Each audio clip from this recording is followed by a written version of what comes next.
Hello everybody, welcome back to my lectures series.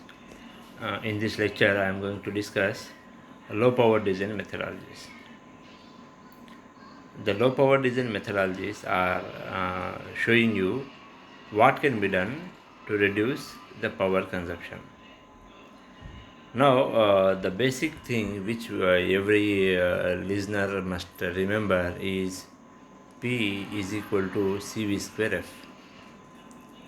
P is equal to CV square F. That means the power consumption is directly proportional to the capacitance, supply square and operating frequency, clock frequency. So the first and foremost thing is dynamic power. Dynamic power is proportional to voltage square. This is a quadratic relationship. This because of this large power supply, the performance degradation happens. The performance loss, the performance degradation happens that can be overcome or compensated by using proper physical level designs and proper pipelining and frequency scaling can be taken to overcome the losses or the drawbacks that has been coming due to the dynamic power consumption. And now because of the large power supply should be avoided. If it cannot be avoided, we need to go for proper physical design. That means we have to make the device larger to have a less effect of large voltage, and we should use pipelining technique and frequency scaling.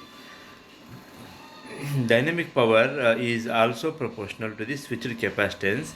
As I have told you at the beginning of this concept, power is directly proportional to CV square F. Now we have discussed about the effect of voltage, and now we are going to discuss the effect of capacitance here. Now dynamic power is proportional to the switched capacitance. Intrinsic capacitance and the switching activity both are coming under the switching capacitances. Now this because of this the loss which has happened can be overcome by using proper software hardware partitioning, that is software hardware co-design, and by altering the area and performance area. uh, what happens is, if you want to reduce the capacitance, you have to make the device smaller. When the device is smaller, the area is effectively utilized and the cost goes down and the performance increases. This will happen if the capacitance is less. If the capacitance is not less, all these parameters are becoming the drawbacks of the system. Now coming to the next parameter, which is operating frequency. P is equal to CV square F. Now we are talking about F.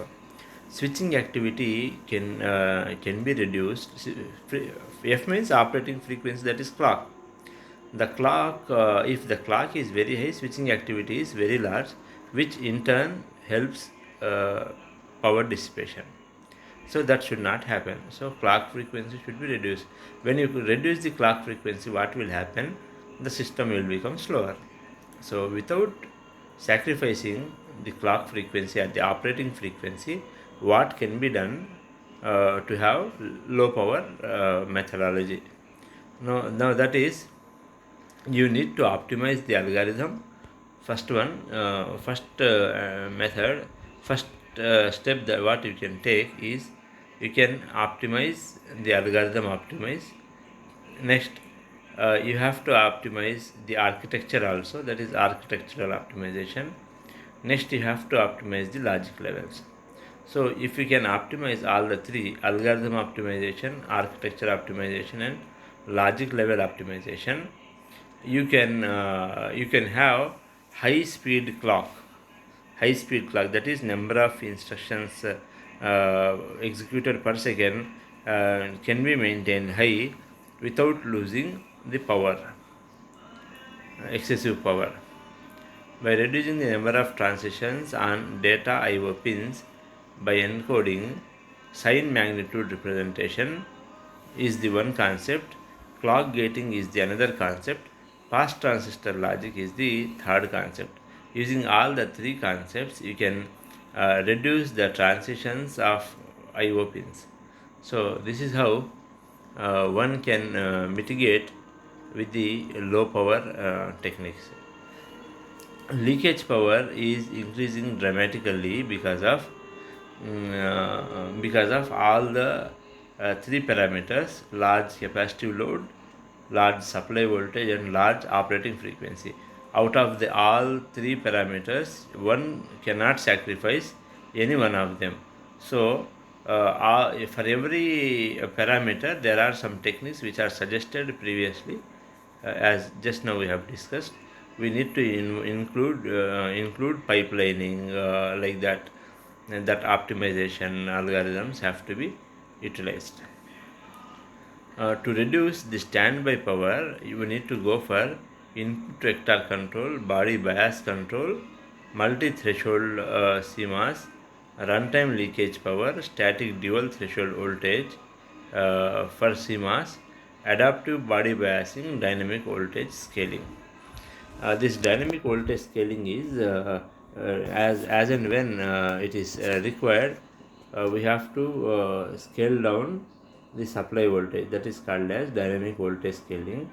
Adaptive body biasing means this bias voltage which is given to the substrate.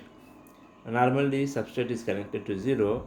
In some cases, if it is required, we have to connect the substrate with a non-zero voltage. That is adaptive body biasing. Like this, every instant we have to see that the standby power consumption should be reduced to have a low power design. That is the topic. I think you understood.